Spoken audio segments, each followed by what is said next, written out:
donner la parole à Madame Maureen Ellis pour présenter le travail qui a été fait sur la démarche qualité.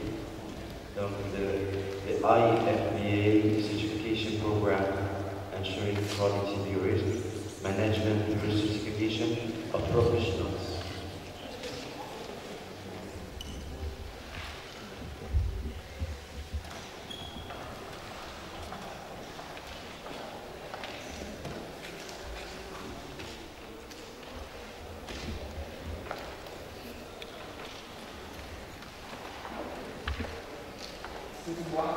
Any questions at some point for the speakers?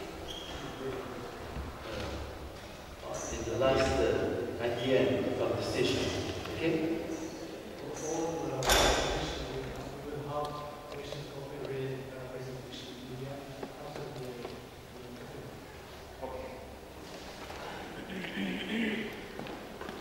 Good morning, everyone. Nice to see you all again today here at the conference. As I mentioned yesterday, we have another program that looks at certifying biosafety professionals. These are the people that are doing biosafety work in your laboratories. How can we recognize them internationally? How can we know that they have the demonstrated competence in the various fields within our discipline? In 2010, back in the workshop that I described yesterday in Korea, where all of our associations came together and talked about what the priorities were for biosafety associations around the world, one of the key elements that they said they needed was some form of recognition or competency level for people working in the field of biosafety. There were a number of national programs that are available, for example, in the United States, in Japan. I know that Singapore is also starting a program. But it's very difficult for people from other countries to submit their requirements to the United States, for example, and to be recognized. There are issues of recognition of education. There are also issues of understanding what U.S. biosafety requirements are, and they're not applicable to other countries around the world. So it was at this meeting in 2010 where we talked about this issue of recognizing our profession and how can we develop competencies. Moving out of that workshop, we established a biosafety professionals working group. This is a group that included members from around the world who looked at this issue of certification. It was co-chaired by colleagues from the United States and from Pakistan. They surveyed all of our members and other individuals who had an interest in this to talk about what are some of the challenges of putting in place an international program, what would the benefits be, what kind of a certification scheme could we come up with on the international level. And there were a number of countries that were very, very interested in pursuing this, and Morocco was certainly one of those countries that indicated to us that they were very keen on pursuing this international certification program. At the same time, there was another initiative underway called the SEN Workshop Agreement 53 for Biosafety Professionals Competency. This was an initiative in place where a number of biosafety associations and others, under the umbrella of the SEN Standard Organization, had got together and said, let's try and define what it means to be a biosafety professional. What are the core competencies that one should have in place in our profession? And they had very many meetings over several years that brought together people to talk about this issue.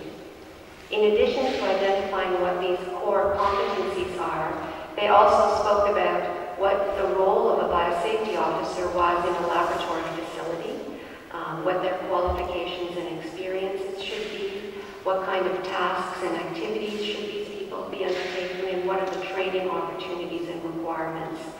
So we wanted to make sure that the work that we did to identify an international competency certification program was in alignment with the SEN process. The SEN process was not moving forward to the next step in terms of developing a certification program.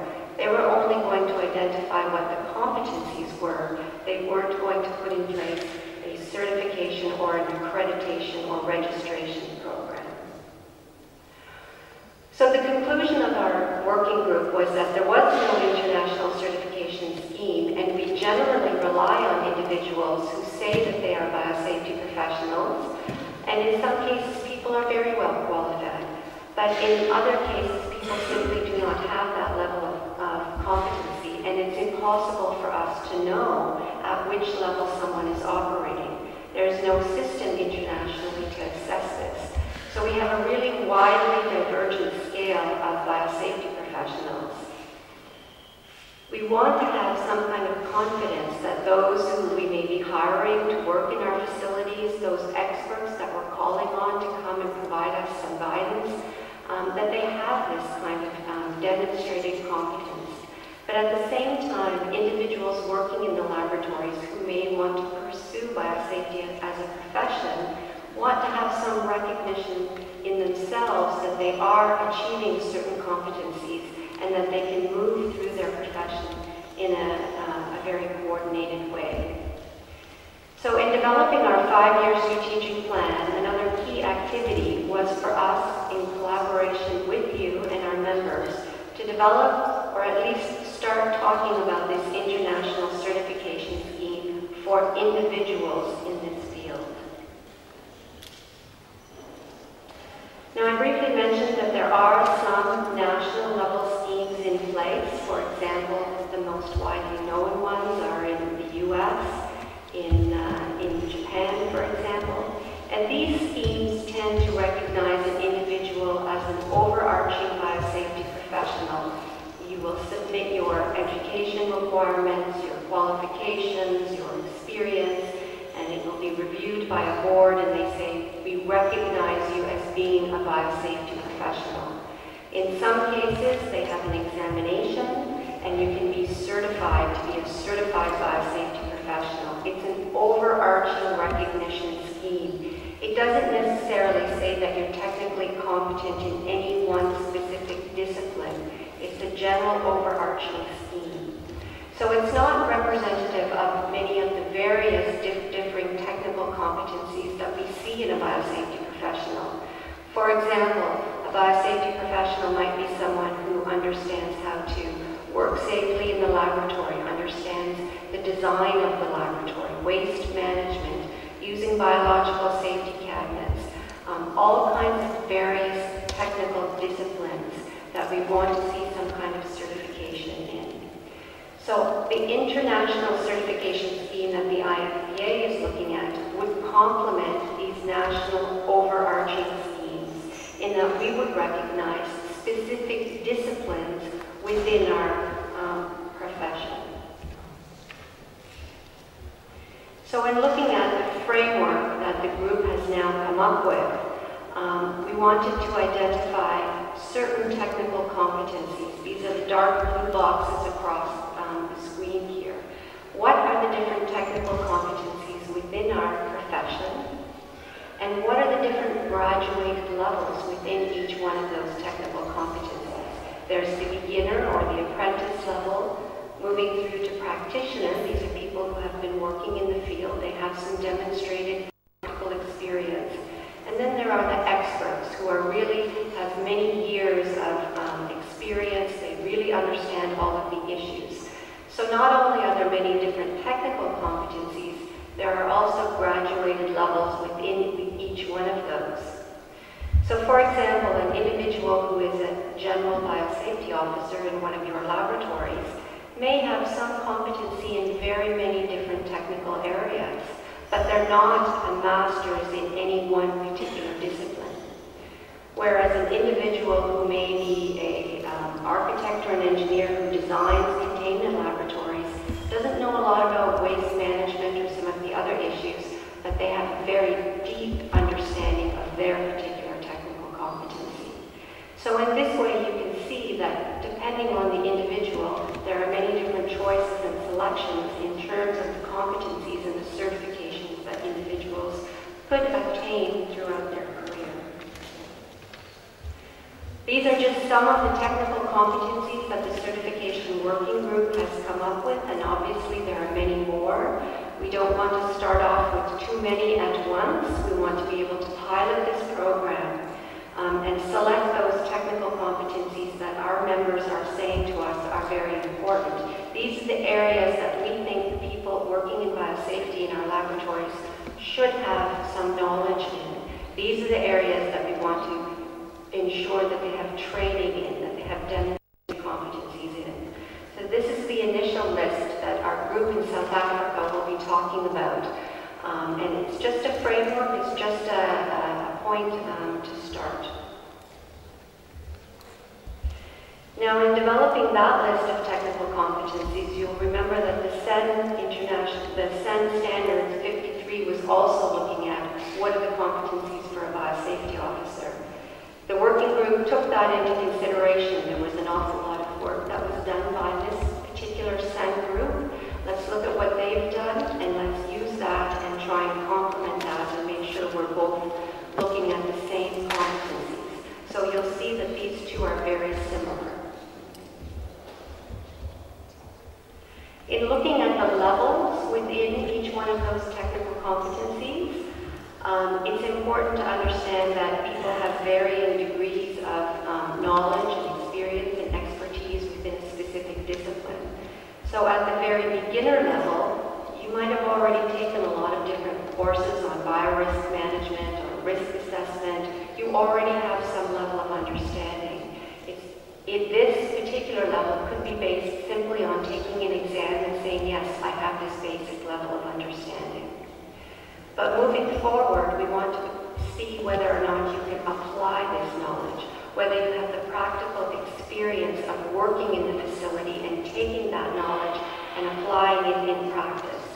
And this is where the practitioner level would come into place, and it would be an ongoing maintenance of this particular certification.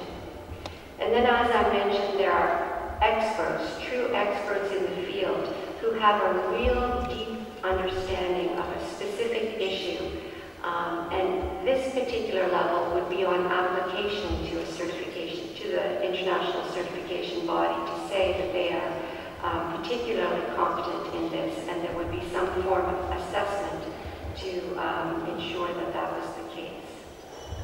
And again, this is just a framework that will be discussed in South Africa. It's not yet in place, and it's out there for you to comment on. So here is just an example of a couple of the different technical competencies. The group thought that in any biosafety profession, in any of these technical competencies, one should have a basic understanding of the principles of biorisk management. You'll recall yesterday I said biorisk was both biosafety and biosecurity. So the group felt that for any one of our certifications, everybody should have this basic understanding of biorisk management.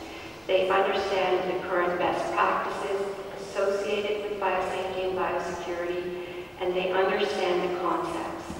So that for any one of our programs, individuals would have to demonstrate this basic awareness for biorisk. It forms, as if you will, the prerequisite for moving into the certification programs. The group then took a look at some of the individual technical competencies and tried to articulate what the objectives might be for each one of those 20 technical competencies. And there are a couple of them that they thought were particularly important that we should start with as a community to talk about and use these as our pilot moving forward in developing this program. I mentioned yesterday risk assessment and how important this is as a basic tool for anyone working in the laboratory for biosafety and biosecurity, that they understand how to identify and assess risks.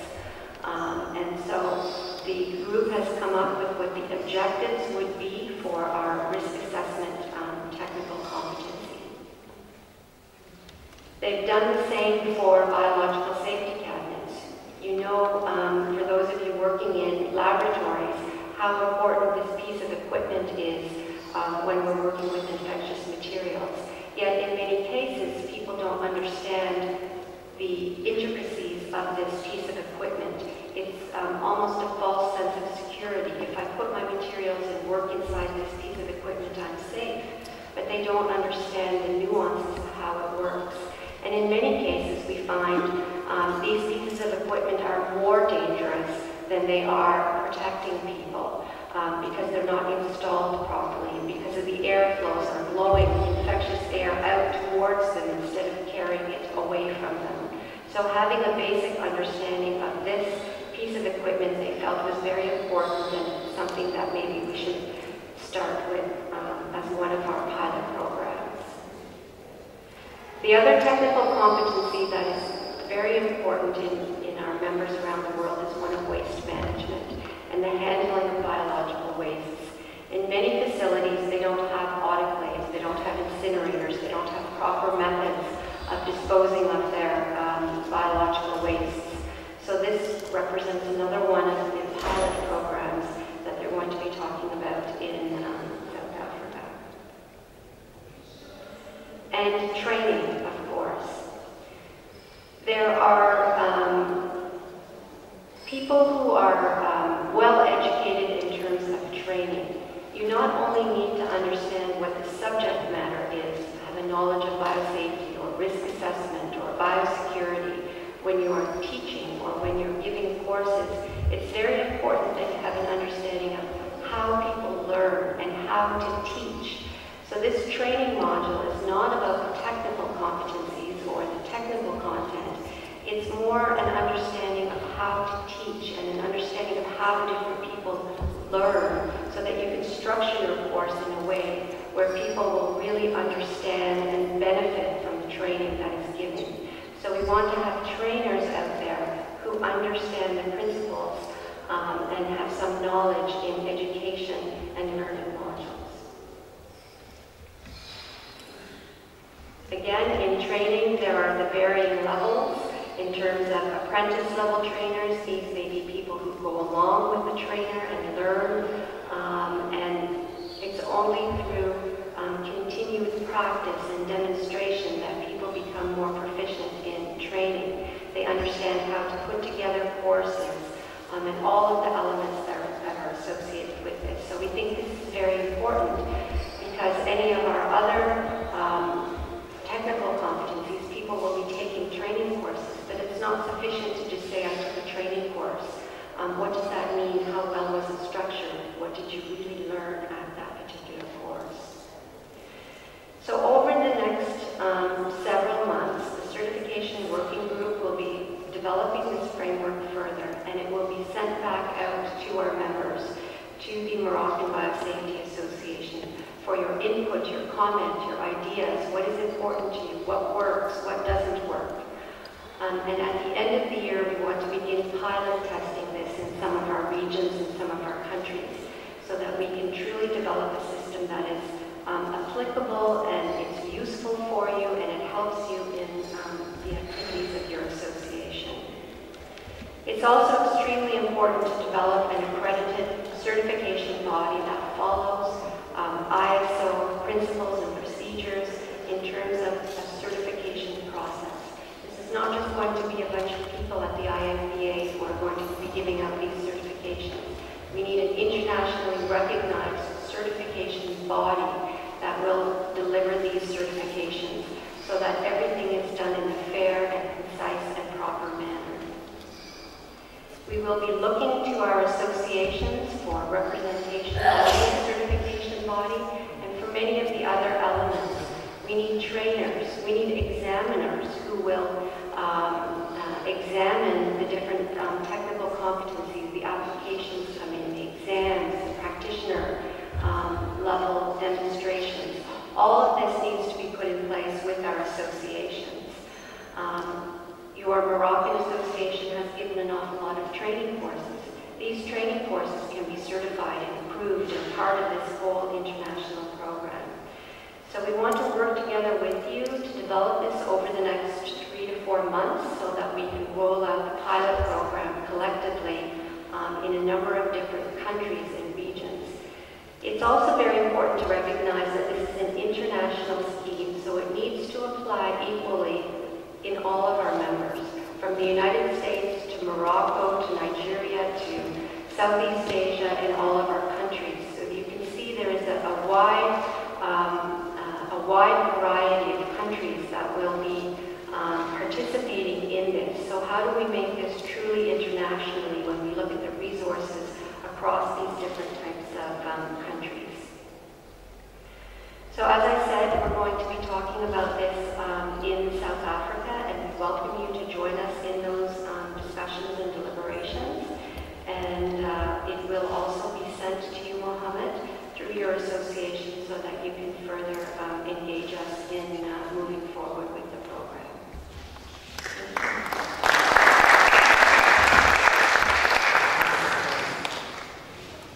Merci.